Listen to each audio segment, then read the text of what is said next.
Hi నేను Srikanth welcome to Aadan. ఈరోజు video అయితే చాలా స్పెషల్ వీడియో అనమాట। ఆధ్యాత్మిక భావం ఉన్న వాళ్ళకైతే మాత్రం ఇంకా ఇంట్రెస్టింగ్గా ఉంటుంది। ఈరోజు కోనసీమలో ఉన్నటువంటి ఫేమస్ టెంపుల్స్ అన్నిటినీ టూర్ చేయబోతున్నాను। అంటే మ్యాక్సిమం ఒకే రోజులో ఈ టూర్ అయితే కంప్లీట్ చేయడానికైతే నేను ప్రయత్నిస్తున్నాను। కోనసీమకు సంక్రాంతికి వచ్చే వాళ్ళందరినీ దృష్టిలో పెట్టుకుని ఈ వీడియో చేస్తున్నాను। అంతేకాదు ఎవరైతే తిరగలేని వాళ్ళు ఉంటారో వాళ్ళ ఇంట్లోనే కూర్చుని ఈ కోనసీమలో ఉన్న ఫేమస్ టెంపుల్స్లో ఉన్న దైవాలను అయితే కూడా దర్శించుకోవచ్చు అన్నమాట।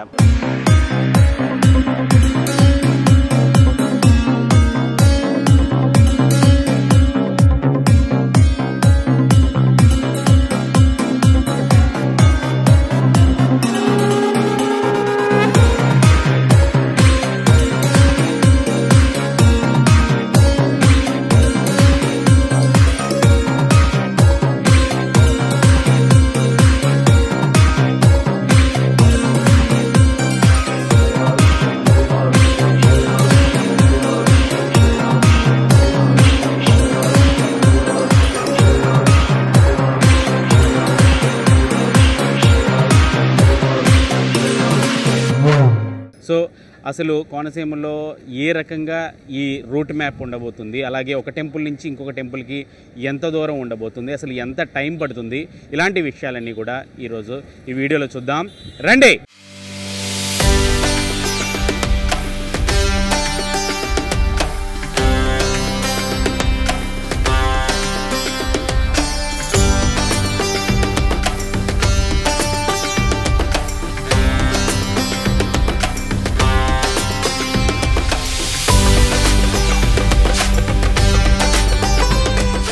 అంబేద్కర్ కోనసీమ జిల్లాలో ఉన్న ఫేమస్ టెంపుల్స్ గురించి చాలామందికి తెలుసు, విడివిడిగా చాలాసార్లు దర్శించుకునే ఉంటారు। అయితే గతంలో నేను పంచారామాల యాత్ర ఒక్క రోజులో ఎలా వెళ్ళొచ్చు అనే వీడియోకి వచ్చిన రెస్పాన్స్ చూసి అసలు కోనసీమలో ఉన్న ప్రసిద్ధ ఆలయాలు ఒక్క రోజులో దర్శించుకోగలమా, అది సాధ్యమేనా అనుకుని ఈ ప్రయాణం అయితే మొదలుపెట్టానండి। ఈ ట్రిప్ నేను కోనసీమ ముఖద్వారం అయినటువంటి రావులపాలెం నుంచి మొదలుపెట్టి రావులపాలెంతో ఎండ్ చేయాలనుకుంటున్నాను। సో రూట్ మ్యాప్ అంతా రావులపాలెం నుంచే సిద్ధం చేసుకున్నాను। మొదటగా నేను దర్శించుకోవాల్సిన టెంపుల్స్ లిస్ట్ అయితే రెడీ చేసుకున్నాను, అలాగే గూగుల్ మ్యాప్లో డిస్టెన్స్లో చూసుకున్నాను। ఉదయం 7 గంటలకు ఈ ప్రయాణం మొదలుపెట్టాను। ఇక్కడ ఒక విషయం చెప్పాలి, ఈ ట్రిప్ మొత్తం ఓన్ వెహికల్ అయితేనే బెటర్, బస్సుల మీద అయితే ఒక్క రోజులో కంప్లీట్ చేయడం కొంచెం కష్టమే। బైక్ అయినా కార్ అయినా లేక ఓ ఆటో మాట్లాడుకుని వెళ్తే ఈ ట్రిప్ కంప్లీట్ చేయొచ్చు। అలాగే శనివారం ఆదివారం అయితే వాడపల్లితో పాటు మరికొన్ని ఆలయాలు బిజీగా ఉండడం వల్ల ఈ ట్రిప్ కుదరకపోవచ్చు। నేనైతే కారులో ఈ ట్రిప్ స్టార్ట్ చేస్తున్నాను, రండి నాతో పాటు ప్రయాణించి కోనసీమ అందాలు ఆస్వాదించడంతో పాటు కోనసీమ ఆలయాల్లో దేవుళ్ళని దర్శించుకుందాం। మొదటగా కోనసీమ తిరుపతిగా పేరుగాంచిన వాడపల్లి ఆలయానికి బయలుదేరాను। రావులపాలెం నుంచి వాడపల్లి సుమారు 8 కిలోమీటర్ల దూరం ఉంటుంది। పావుగంట జర్నీ అయితే చాలా బాగుంటుంది। వాడపల్లి క్షేత్రంలోని మూల విరాట్టు రాతితో చేయబడింది కాదు, ఇక్కడ వెంకటేశ్వరుడు రాయితో కాకుండా నల్లని చెక్కలో కొలువై ఉన్నాడు। వరుసగా 7 శనివారాలు 11 ప్రదక్షిణలు చేసి స్వామిని దర్శించుకుంటే మనసులో ఉన్న కోరికలన్నీ నెరవేరుతాయని భక్తులు నమ్ముతుంటారు। అలా చాలామంది కోరికలు తీరాయని కూడా చెబుతారు। అందువల్లే ఈ క్షేత్రానికి శనివారాల్లో పెద్ద సంఖ్యలో భక్తులు తరలి వస్తుంటారు। ఇక్కడ ప్రతిరోజు అన్నదానం జరుగుతుంది। అన్నదానానికి పెద్ద సంఖ్యలో భక్తులు వచ్చి స్వామివారి ప్రసాదాలు స్వీకరిస్తుంటారు। వాడపల్లికి ముందు రోజు రావాలనుకుంటే మీరు రావులపాలెం ప్రైవేట్ లాడ్జ్లో స్టే చేయొచ్చు, లేదా వాడపల్లి ర్యాలీ లాంటి ప్రాంతాల్లో కూడా ప్రైవేట్ లాడ్జ్లు అందుబాటులో ఉంటాయి। ఈ ఆలయం గురించి మరిన్ని వివరాలు తెలుసుకోవాలనుకుంటే డిస్క్రిప్షన్లో ఫుల్ వీడియో లింక్ ఉంటుంది, అది చూడండి।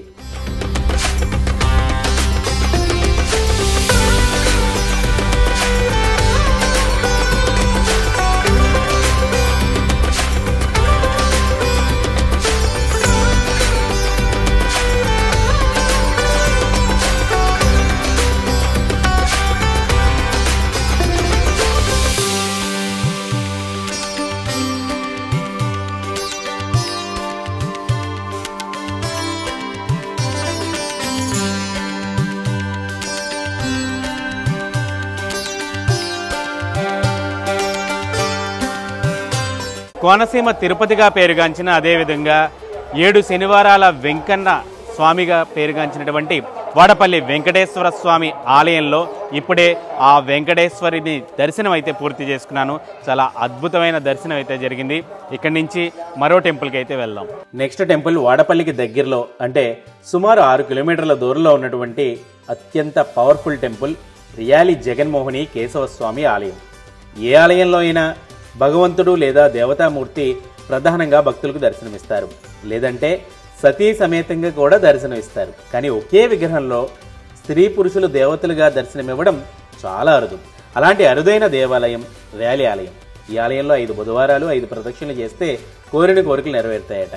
ముఖ్యంగా కోరుకున్న చోటుకు బదిలీ కావాలన్నా, ప్రమోషన్స్ కావాలన్నా ఇక్కడ జగన్మోహిని కేశవస్వామిని దర్శించుకుంటే ఖచ్చితంగా జరుగుతాయని కూడా ప్రతీతి. అందుకే ఇక్కడ దేవుణ్ణి ట్రాన్స్ఫర్స్ గార్డ్ అంటుంటారు. ఇక్కడ ప్రత్యేక రోజుల్లో మాత్రం అన్నదానం ఉంటుంది, రెగ్యులర్గా అయితే ఉండదు. స్వామి జగన్మోహిని కేశవస్వామి సాలగ్రామ శిల స్వయంభూ వెనుక వైపున జగన్మోహిని ఆకారం, ఎదర కేశవస్వామి పురుష రూపంతో స్వామి ఇక్కడ అవతరించారు. కిరీటం ధరించినట్టుగా స్వామి కిరీటం, శంఖం, చక్రం, అభయహస్తం, అరిచేతిలో రేఖలు, మన స్ఫుటంగా రేఖలల్లా ఉంటాయో అరిచేతిలో రేఖలు, గద పట్టుకున్న హస్తం, 4 వేళ్లకు ఉంగరాలు, గోళ్ళు, మన స్ఫుటంగా గోళ్ళు ఎలా ఉంటాయో గోళ్ళు, ఉంగరాలు, గద. భార్య శ్రీదేవి, భూదేవి. గరుత్మంతుడు తపస్చేస్తున్నారు. విష్ణు పాదోద్భవి గంగ, 2 పాదాల మధ్యలో చిన్న గంగాదేవి విగ్రహం. చిన్న విగ్రహం ఉందండి 2 పాదాల మధ్యలో. ఆ గంగాదేవి విగ్రహం నుంచి నీరు నిరంతరం చెమట మాదిరి గంగ స్రవిస్తూ ఉంటుంది. ఉభయ పారిస్వందు స్వామి ఆలయం, కేశవస్వామి దేవాలయ శిఖరం. దశావతారాలు, మత్స్యావతారం, కూర్మావతారం, వరాహావతారం, నారసింహావతారం, వామనావతారం, పరశురామావతారం, రామావతారం, బలరామావతారం, బుద్ధావతారం, కల్కావతారం. తుంబుర నారదుడు గానం చేస్తున్నారు. కిన్నెర కింపురుషులు పుష్పమాలలో వేస్తున్నారు. రంభ ఊర్వశి నాట్యం చేస్తున్నారు. శేషశాయి ఆదిశేషువు పడగ విప్పినట్టుగా ఇది పురుష రూపం. మోహిని ఆకారం, స్త్రీ ఆకారం. శిఖ చుట్టుకున్నట్టుగా శిఖ, చామంతి పువ్వు అలంకారం, పమిటి చెంగు, దండపట్టీలు చేతులకు, గోచిపోసి చీర కట్టుకున్నారు. కుడికాలు తొడ మీద పుట్టుమచ్చ, పద్మిని జాతి స్త్రీ లక్షణం, తెల్లగా ఉంది పుట్టుమచ్చ. అందెలు గజ్జెలు కాళ్లకు. ఈ మోహిని ఆకారంతో స్వామి ఇక్కడ అవతరించారు. ఈ ఆలయంలో విగ్రహం చాలా ప్రత్యేకత సంతరించుకుని ఉంటుంది. ఎందుకు అంటే ముందు భాగం అంతా కూడా పురుష భాగం, అలాగే వెనుకైతే స్త్రీ రూపంలో ఇక్కడ శ్రీ జగన్మోహిని కేశవస్వామిలు ఇద్దరు ఒకే విగ్రహంలో దర్శనమైతే ఇస్తారన్నమాట. చాలా ప్రత్యేకంగా ఉంటుంది ఈ విగ్రహం. ఇక్కడ పంతులు గారు కూడా చాలా చక్కగా వివరిస్తారనమాట ఆ విగ్రహ రూపం గురించి. అంత చక్కటి ఆలయంలో అయితే వాతావరణం కూడా చాలా ప్రశాంతంగా, కోనసీమ పచ్చని ప్రకృతి మధ్యలో ఈ ఆలయం ఉంటుందన్నమాట.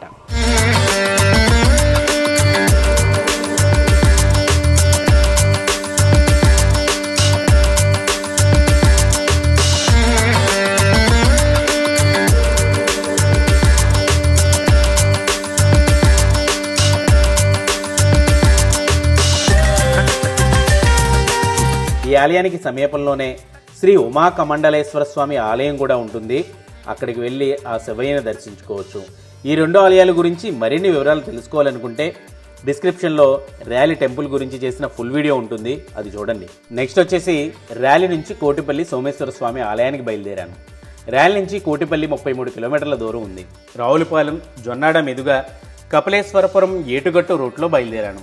అయితే ఏటుగట్టు రోడ్డు మీద ప్రయాణం ఎంత అందంగా ఆహ్లాదంగా ఉంటుందో అంతే ప్రమాదకరంగా కూడా ఉంటుందండోయ్. కారణం సింగిల్ రోడ్, అక్కడక్కడ గుంతలు కాబట్టి జాగ్రత్తగా వెళ్ళాలి. బట్ ఓవైపు గోదావరి, మరోవైపు పచ్చని పంట పొలాలు, కాలువ, అక్కడక్కడ ఇల్లు, చాలా అందంగా ఉంటుంది జర్నీ. గౌతమి నదీ తీరాన కోటిపల్లిలో కొలువైంది రాజరాజేశ్వరి సమేత సోమేశ్వర స్వామి ఆలయం. చంద్రుడు తన శాప విమోచనానికై సోమేశ్వర స్వామిని, ఇంద్రుడు తన పాప ప్రక్షాళనకై కోటేశ్వరలింగాన్ని, వశిష్ఠ మహర్షి సిద్ధి జనార్దన స్వామిని ప్రతిష్ఠించినట్టు స్థల పురాణాలైతే చెప్తున్నాయి.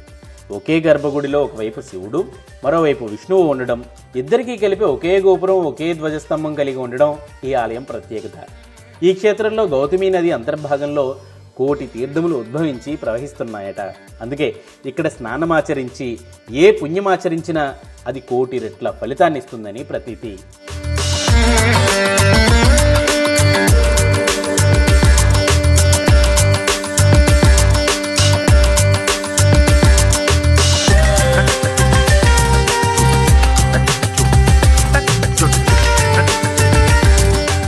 కే గంగవరం మండలంలో ఉన్నటువంటి కోటిపల్లి ఛాయా సోమేశ్వర స్వామిని దర్శించుకున్నాను.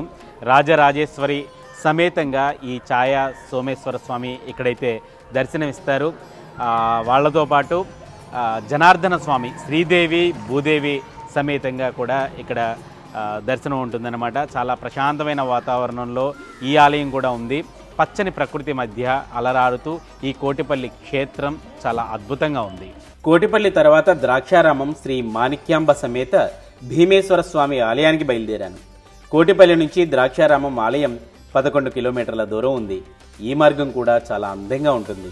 ద్రాక్షారామం ఆలయాన్ని దక్షిణ కాశీ అని కూడా అంటారు. ఈ ఆలయం శివ పంచారామాల్లో ఒకటి, 18 శక్తిపీఠాలలో కూడా ఒకటి. కనుక ఇది శివక్షేత్రంగాను శక్తి క్షేత్రంగాను ప్రసిద్ధి చెందింది. చాళుక్య భీముడు నిర్మించినటువంటి ఈ ఆలయం విశాలంగా ఎత్తైన ప్రాకారాలతో ఎంతో సుందరంగా ఉంటుంది. ఇక్కడ స్టే చేయాలనుకునే వారికి దేవస్థానం వారికి సంబంధించిన రూమ్స్ అందుబాటులో ఉంటాయి. అలాగే ద్రాక్షారామం సిటీలో కూడా ప్రైవేట్ లాడ్జులు కూడా అందుబాటులో ఉంటాయి.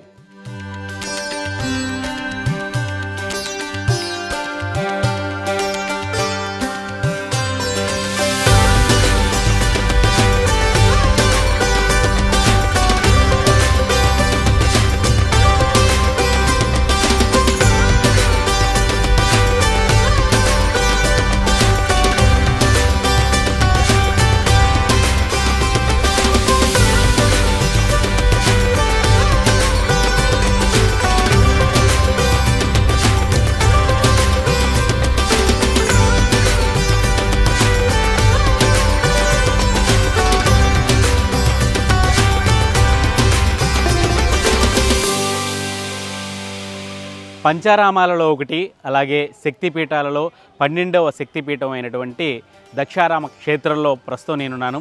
ఈ ద్రాక్షారామంలో శ్రీ కుమార భీమేశ్వర స్వామిని దర్శించుకోవడం జరిగింది. అదేవిధంగా 12వ శక్తిపీఠం అయినటువంటి మాణిక్యాంబ అమ్మవారిని కూడా దర్శించుకున్నాం. నిజంగా చాలా ప్రశాంతమైన వాతావరణం. కోనసీమ ప్రాంతాల్లో అతి పురాతనమైన ఆలయాల్లో ఈ దక్షారామ క్షేత్రం కూడా ఒకటి. ద్రాక్షారామం భీమేశ్వరుడి దర్శనం ముగించుకుని ఐపోలవరం మండలంలో ఉన్న మురమల్ల భద్రకాళి సమేత వీరేశ్వర స్వామి దర్శనానికి బయలుదేరాను. 28 కిలోమీటర్ల దూరం ఉంది. యానం మీదుగా మురమల్ల చేరుకున్నాను. ఎవరికైనా జీవితంలో వివాహం ఆలస్యం అయితే ఈ ఆలయానికి వచ్చి భద్రకాళి వీరేశ్వర స్వాములకు కళ్యాణం జరిపిస్తే వివాహం జరుగుతుందని భక్తుల నమ్మకం. కేవలం వివాహమనే కాదు, మనకి ఎలాంటి కోరికలున్నా అవన్నీ జరుగుతాయని నమ్ముతారు. ఈ ఆలయంలో భద్రకాళి సమేతుడై వీరేశ్వర స్వామి మనకు దర్శనమిస్తారు. దూర ప్రాంతాల నుంచి వచ్చే భక్తుల కోసం నిత్యాన్నదానం, వసతి సౌకర్యం అందుబాటులో ఉంటాయి. ఈ ఆలయం గురించి మరిన్ని వివరాలు తెలుసుకోవాలనుకుంటే డిస్క్రిప్షన్లో ఈ టెంపుల్ గురించి గతంలో నేను చేసిన వీడియో ఒకటి ఉంటుంది, అది చూసేయండి.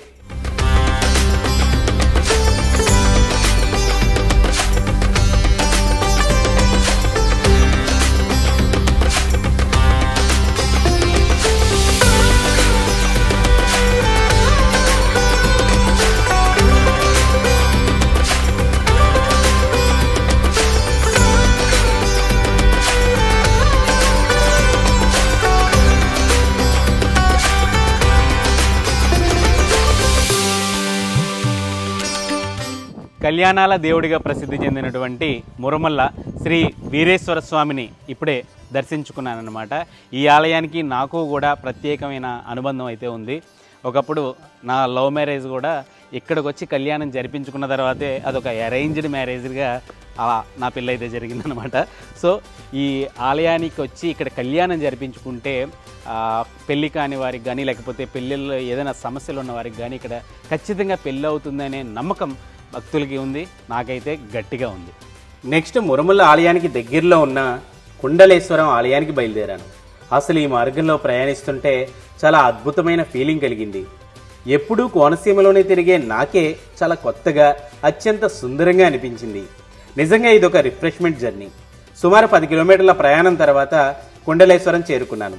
ముల్లోకములలో ఈ కుండలేశ్వర క్షేత్రం చాలా ప్రసిద్ధమైందని, ఇక్కడ అనేక పవిత్ర నదులు ఉన్నాయని, ఈ తీర్థాన్ని చూడడం వల్ల, తాకడం వల్ల, స్నానం చేయడం వల్ల, ఇక్కడ దైవ దర్శనం వల్ల సర్వ పాపాలు తొలగుతాయని బ్రహ్మదేవుడే చెప్పినట్టు ప్రతీతి. కాశీ వెళ్లడం కంటే ముందు వెళ్లాల్సిన క్షేత్రం ఒకటి ఉందని, అదే కుండలేశ్వరం అని, కాశీ విశ్వేశ్వరుని దర్శించుకుంటే ఎంతటి పుణ్యం ఉంటుందో అంతటి ప్రాశస్త్యం కలిగిన దేవాలయం ఈ కుండలేశ్వరం అని చాగంటి కోటేశ్వరరావు గారు కూడా చెప్పారు. తూర్పుగోదావరి జిల్లాలోనే కుండలేశ్వరం అని ఒక క్షేత్రం ఉంది. నేను ఒకప్పుడు కాశీ వెళ్ళాను. వెడితే కాశీలో ప్రధాన అర్చకుడు నన్ను అడిగాడు, కుండలేశ్వరంలో దర్శనం చేసుకున్నారా అని అడిగాడు. సరే ఏదో చేశానండి చెప్పాను అనుకోండి. చాలామంది కుండలేశ్వరం చూడకుండా కాశీ వస్తారు ఎందుకండి అన్నాడు. ఆయన అన్నాడు, కాశీలో ఉన్న మేము కుండలేశ్వరం దర్శనానికి వస్తాం, అక్కడ ఉన్న వాళ్ళు కుండలేశ్వరం దర్శనం చేయకపోతే ఎలా అన్నాడు. మార్కండేయ స్తుతిలో చంద్రశేఖరాష్టకంలో ఉంది కుండలేశ్వరుడు గురించి. కుండలీకృత కుండలేశ్వర కుండలం వృషవాహనం నారదాది మునీశ్వర స్తుత అని మార్కండేయుడు స్తవం చేశాడు. ఇప్పటికీ శివలింగం యొక్క పైభాగం మకర కుండలం ఎలా ఉంటుందో అలా ఉంటుంది, అందుకు కుండలేశ్వరం. కోనసీమ ప్రాంతంలో మరో పురాతన ఆలయమైనటువంటి శ్రీ పార్వతీ కుండలేశ్వర స్వామిని అయితే దర్శించుకున్నాను. ఈ ఆలయానికి అయితే చాలా విశిష్టత అయితే ఉంటుంది. ఇక్కడికి వచ్చి స్నానం ఆచరిస్తే, అంటే గోదావరి నదిలో స్నానం ఆచరిస్తే 10,000 ఆవులు దానమిస్తే ఎంత పుణ్యం వస్తుందో అంత పుణ్యం ఇక్కడ స్నానం ఆచరిస్తే వస్తుందట. అలాగే కాశీ క్షేత్రానికి వెళ్ళే ముందు ఈ కుండలేశ్వరానికి వచ్చి ఈ గోదావరి నదిలో స్నానం చేసి వెళ్ళాలనే ప్రతీతి కూడా ఉంది.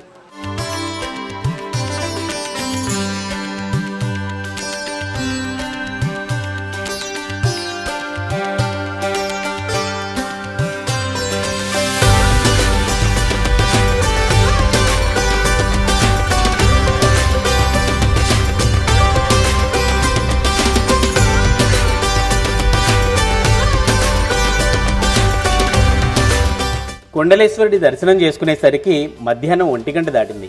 దాదాపు అన్ని ఆలయాలకు బ్రేక్ టైం కాబట్టి నేను అయినవెల్లి ముక్తేశ్వరం కాకుండా డైరెక్ట్గా అంతర్వేది లక్ష్మీ నరసింహస్వామి ఆలయానికి బయలుదేరాను. సుమారు 72 కిలోమీటర్ల దూరం ఉంది. అమలాపురం మీదుగా 216 హైవే నుంచి బోడస్కూరు, తాటిపాక, మలికిపురం నుంచి అంతర్వేదికి వెళ్ళాను. మధ్యాహ్నం 2:45 నిమిషాలకు అంతర్వేది ఆలయానికి చేరుకున్నాను. ఈ సమయానికి దర్శనం విరామం ఉండడంతో ఆలయం అన్నదానంలో స్వామివారి ప్రసాదం స్వీకరించాను. మధ్యాహ్నం 3 గంటలకు ఆలయం తెరవడంతో స్వామివారిని దర్శించుకున్నాను. బంగాళాఖాతాన్ని ఆనుకుని పచ్చని ప్రకృతి మధ్యలో ప్రశాంతత కలిగించే ఆహ్లాదకరమైన ప్రాంతం ఈ అంతర్వేది. సకినేటిపల్లి మండలంలో ఉంది ఈ అంతర్వేది పుణ్యక్షేత్రం. ఇక్కడ స్టే చేయడానికి దేవాదాయ శాఖకు సంబంధించిన గదులతో పాటు ప్రైవేట్ లాడ్జులు కూడా చాలానే ఉన్నాయి. ఇక్కడ బీచ్ కూడా చాలా famous. Lighthouse, fishing harbour, సప్తఋషి కుటీరం చాలా అద్భుతంగా ఉంటాయి. ఈ ఆలయం గురించి మరిన్ని వివరాలు తెలుసుకోవాలనుకుంటే డిస్క్రిప్షన్లో ఫుల్ వీడియో లింక్ ఉంటుంది, చూసేయండి.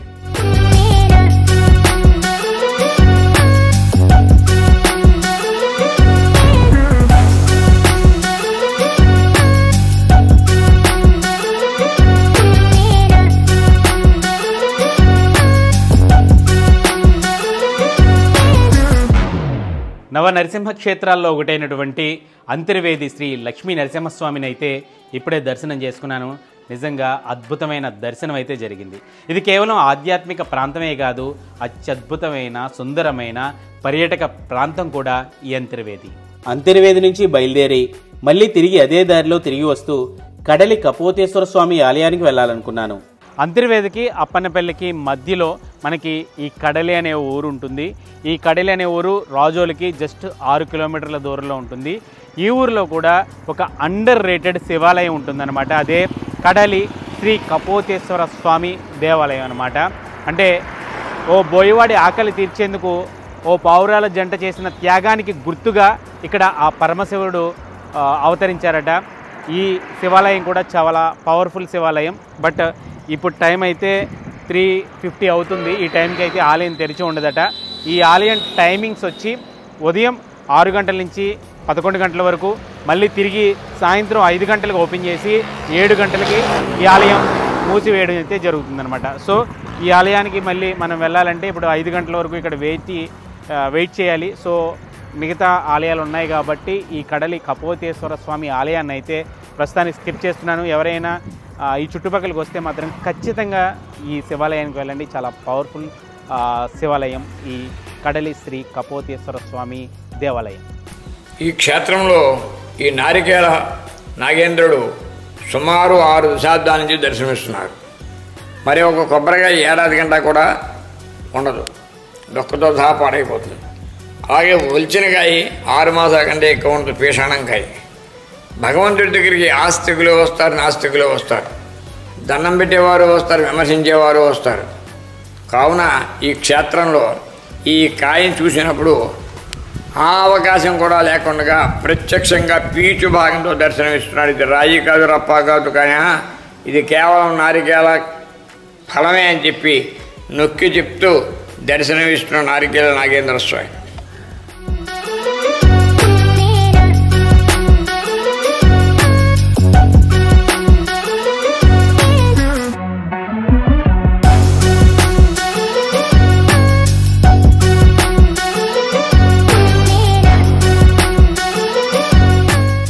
ముప్పై 8 కిలోమీటర్లు ప్రయాణించి అంతర్వేది నుండి అప్పన్నపల్లికి చేరుకున్నాను.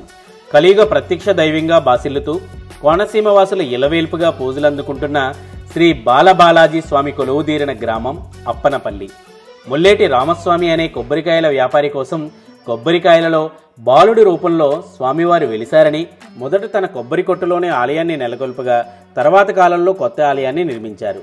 అన్ని దానాల్లోకెల్లా అన్నదానం గొప్పది అంటుంటారు. అలాంటి అన్నదానం మొట్టమొదటిగా ప్రారంభించిన ఆలయం ఈ అప్పన్నపల్లి బాలబాలాజీ ఆలయం. 1977లోనే ఇక్కడ అన్నదానాన్ని ప్రారంభించారట. తిరుమలలో అన్నదానం పెట్టడానికి ఈ అప్పన్నపల్లి ఆలయమే ఆదర్శమట. ఈ ఆలయం గురించి మరిన్ని వివరాలు తెలుసుకోవాలనుకుంటే డిస్క్రిప్షన్లో ఫుల్ వీడియో లింక్ ఉంటుంది, ఓ లుక్ వేసేయండి.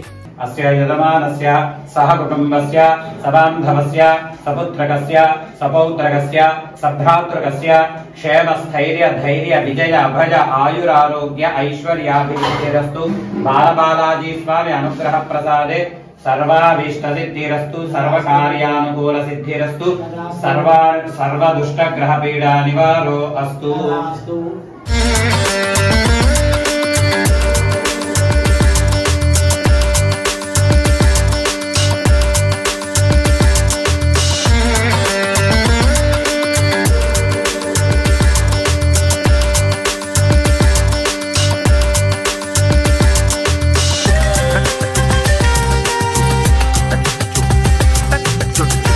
కోరిన కోరికలు తీర్చే కొంగు బంగారంగా విరాజిల్లుతున్నటువంటి కోనసీమలో అప్పన్నపల్లి శ్రీ బాలబాలాజీని ఇప్పుడే దర్శనం అయితే చేసుకున్నాను.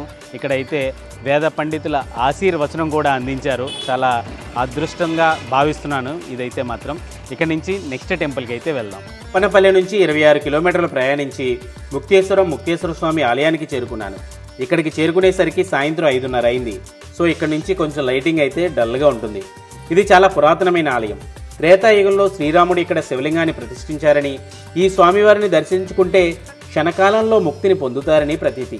నిజానికి ఈ ఆలయం కోటిపల్లికి అవతలి గట్టనే ఉంటుంది, కానీ మనం మిగిలిన ఆలయాలు దర్శించుకోవాలి కాబట్టి అలా చుట్టూ తిరిగి వచ్చాం అన్నమాట. కోనసీమలో అతి పురాతన దేవాలయాల్లో ఈ క్షణముక్తేశ్వర స్వామి ఆలయం కూడా ఒకటి.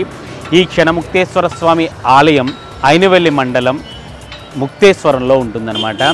ఇది త్రేతాయుగంలో శ్రీరాముడి చేత ప్రతిష్ఠించినటువంటి శివలింగం ఈ ముక్తేశ్వరం ఈ ఆలయంలో ఉంటుంది.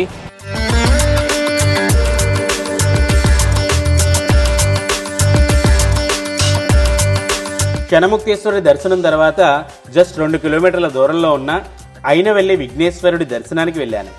ఇక్కడ కొబ్బరికాయ కొట్టి ఏ కోరిక కోరినా నెరవేరుతుందని భక్తులు నమ్ముతుంటారు. ఇక్కడ వినాయకుడు స్వయంభుగా వెలిశాడని స్థల పురాణం చెబుతుంది. స్వయంభుగా వెలిసిన గణపతి క్షేత్రాల్లో ఇది మొదటిదట. ఆలయానికి 2 గోపురాలున్నాయి. దక్షిణ గోపురం ద్వారా ఆలయానికి చేరితే వినాయకుడిని దర్శనం చేసుకోవచ్చు.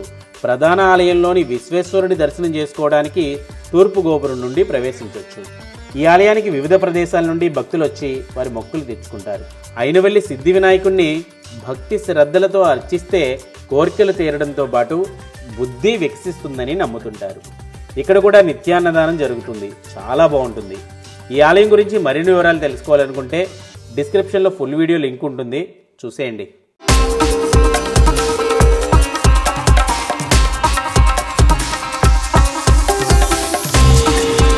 కోనసీమ ప్రాంతంలో అయినవెల్లిలో స్వయంభుగా వెలిసినటువంటి శ్రీ విఘ్నేశ్వర స్వామి ఆలయంలో ఇప్పుడే ఆ వినాయకుడిని దర్శనం అయితే చేసుకున్నాను అనమాట.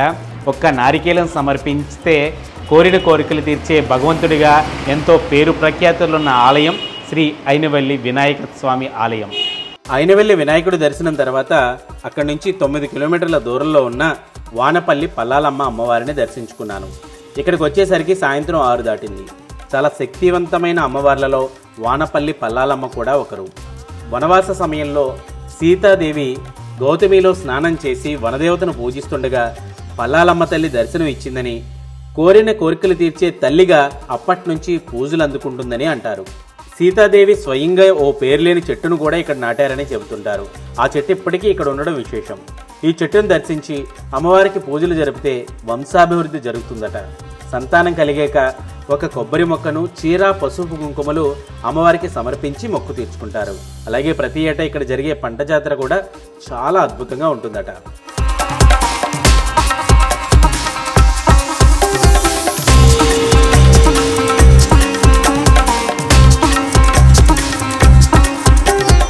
కోరిన కోరికలు తీర్చే తల్లిగా పేరున్నటువంటి శ్రీ పల్లాలమ్మ తల్లి వారి ఆలయంలో ప్రస్తుతం నేనున్నాను. ఈ ఆలయం కొత్తపేట మండలం వానపల్లి గ్రామంలో ఉంటుందన్నమాట. చాలా ఫేమస్. సంవత్సరానికి ఒకసారి ఇక్కడ జరిగే జాతర చాలా అద్భుతంగా కూడా జరుగుతుంది.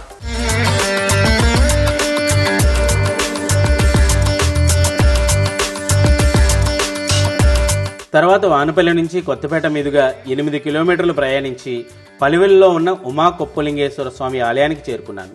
పార్వతీ పరమేశ్వరులు ఏకపీఠంపై ఈ క్షేత్రంలో తప్ప ప్రపంచంలో మరెక్కడా లేరట. ఈ ఆలయము పలివెల గ్రామ మధ్యలో 4 ఎకరాల సువిశాల ప్రాంగణంలో ఒకదానిలో ఒకటిగా ఉన్న 2 ఎత్తైన ప్రాకారాలతో చుట్టూ వీధులతో రాజసంగా ఉంటుంది. ఈ ప్రాంగణంలో ప్రధాన దేవాలయం, ఎన్నో మండపాలు, పరివార దేవతాలయాలు కూడా ఉన్నాయి. ఈ మండపాలలో చాళుక్యులు మరియు రెడ్డిరాజులు వాస్తు సాంప్రదాయాలను చూడవచ్చు.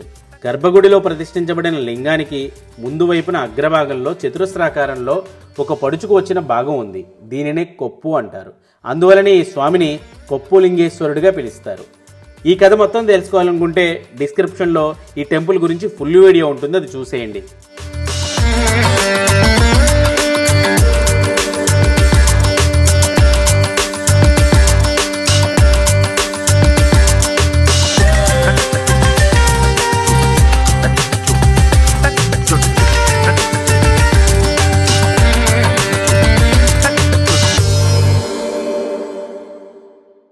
పలివెలలో ఉన్నటువంటి ఈ శ్రీ ఉమా కొప్పేశ్వర స్వామి ఆలయం చాలా పురాతనమైన ఆలయం అనమాట.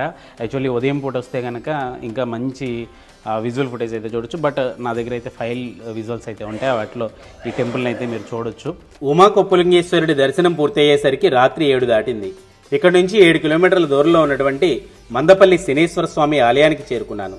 అయితే ఈ ఆలయం 7 గంటలకే మూసివేయడంతో దర్శనం అయితే చేసుకోలేకపోయాను. కానీ ఇటీవలే ఈ ఆలయం ప్రాముఖ్యత గురించి వీడియో చేయడం జరిగింది. మీరైతే ఆ విజువల్స్లో ఈ శనేశ్వర స్వామిని దర్శించుకోవచ్చు. నిజానికి ఇది సోమేశ్వర స్వామి ఆలయమే అయినా శనీశ్వరుడు ప్రతిష్ఠించడంతో శనీశ్వర స్వామి ఆలయంగా ప్రసిద్ధి చెందింది. శత్రు, రోగ, రుణ బాధల నుంచి విముక్తి కోసం, అలాగే జాతక చక్రంలో శనితో సమస్యలున్నవారు ఇక్కడికి వచ్చి మందేశ్వరుడికి ప్రత్యేక పూజలు నిర్వహిస్తుంటారు. ముఖ్యంగా శని త్రయోదశి, మహాశివరాత్రికి శ్రావణ మాసంలో వేలల్లో ఇక్కడికి భక్తులు వస్తారు. ఈ శనీశ్వర ఆలయం ప్రాముఖ్యత, చరిత్ర గురించి తెలుసుకోవాలనుకుంటే డిస్క్రిప్షన్లో ఈ టెంపుల్ గురించి కూడా ఫుల్ వీడియో ఉంటుంది, చూసేయండి.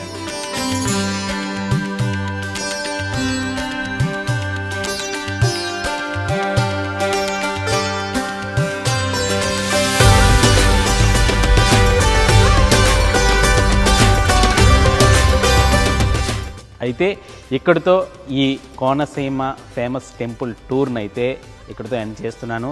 దాదాపు 300 కిలోమీటర్ల ప్రయాణం చేశాను, 12 గంటల సేపు ప్రయాణం చేశాను, 12 ఆలయాలు, ఇది 13వ ఆలయం అనమాట. ఈ 13వ ఆలయంలో అయితే మాత్రం దర్శనం చేసుకోలేకపోయాను, కానీ 12 ఆలయాల్లో దర్శనం చాలా అద్భుతంగా పూర్తయ్యాయి. సో ఎవరైనా ఈ కోనసీమ వచ్చి కోనసీమలో ఈ ఆలయాలన్నీ కూడా తిరగాలి అనుకుంటే మాత్రం కొంచెం ఉదయాన్నే ప్లాన్ చేసుకుంటే ఇంకొంచెం బెటర్ అనిపించింది. నేనైతే 7 గంటలకి రావులపాలెంలో ఈ ట్రిప్ అయితే మొదలుపెట్టాను. కొంచెం అంటే 5 గంటల నుంచి కూడా ఆలయాలు ఉంటాయి కాబట్టి కొంచెం 5 గంటల నుంచి కానీ లేదా కొంచెం 6 గంటల నుంచి అయినా కనుక ఈ ట్రిప్ని మొదలు పెడితే ఖచ్చితంగా అన్ని ఆలయాలని కూడా మనం దర్శించుకోవచ్చు అనమాట. మధ్యలో నేను కడలి కపోతేశ్వర స్వామి ఆలయం ఒకటి అప్పుడు తెరిచి లేకపోవడం వల్ల ఆ ఆలయానికి వెళ్ళలేకపోయాను. అలాగే ఇదే కోనసీమలో చెయ్యూరు గున్నేపల్లిలో సత్యమ్మ తల్లి ఆలయం కూడా ఉంటుంది. ఆ ఆలయం కూడా చాలా బాగా ఫేమస్. ఆలయానికి కూడా కొంచెం సమయాభావం వల్ల వెళ్ళలేకపోయాను అనమాట. ఒకవేళ ఏవైనా ఆలయాలు నేను మర్చిపోతే గనక మీరు ఈ వీడియో కింద అయితే కామెంట్ చేయండి. ఎందుకంటే ఈ సంక్రాంతికి చాలామంది మన కోనసీమకు కానీ లేకపోతే గోదావరి జిల్లాలకు కానీ వస్తుంటారు. వాళ్ళందరూ దర్శించుకునేందుకు వీలుగా ఉంటుందని ఈ వీడియో అయితే చేశాను. అలాగే మీరు కూడా కామెంట్ చేస్తే ఏమైనా ప్రముఖ ఆలయాలు కనుక పొరపాటున నేను మర్చిపోతే వాటిని గుర్తు చేస్తే నేను తెలుసుకుంటాను. నాతో పాటు ఈ వీడియో చూస్తున్న వాళ్ళు కింద కామెంట్లు చదువుతున్న వాళ్ళు కూడా తెలుసుకుంటారు. ఇది ఇవాళ స్పెషల్ వీడియో. ఇలాంటి మరిన్ని ఇంట్రెస్టింగ్ వీడియోల కోసం మన ఛానల్ అయితే సబ్స్క్రైబ్ చేసుకోండి.